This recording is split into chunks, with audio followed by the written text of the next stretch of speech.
মসজিদে এসে 2 রাকাত সালাত পড়ে বসা এটা ওয়াজিব, এটা সুন্নাহ না, এটা ওয়াজিব। সাহাবী সুলাইক আল গতাফানি তিনি এসে বসে পড়েছেন। রাসূল সাল্লাল্লাহু আলাইহি সাল্লাম বলছেন, আল সাল্লাইতা, এই খুতবা দেওয়া অবস্থা জিজ্ঞেস করছেন, তুমি কি সালাত পড়েছো? লা, পড়িনি। কম, দাঁড়াও, সল্লি রাকাতাইন, 2 রাকাত পড়ে বসো। খুতবা দিচ্ছেন কে? আপনার চেয়ে বড় খতিব না ছোট খতিব? বুঝেননি কথা? রাসূল সাল্লাল্লাহু আলাইহি সাল্লামের চেয়ে বড় খতিব কেউ আছে?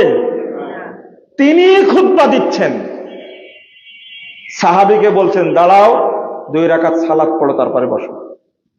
আর আমরা খুতবা দিই বাংলাদেশে, আমাদের খুতবা নাকি আরো বেশি জরুরি।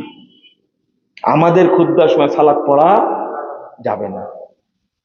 এগুলো করাই কে? শয়তান। ইয়াহদুরু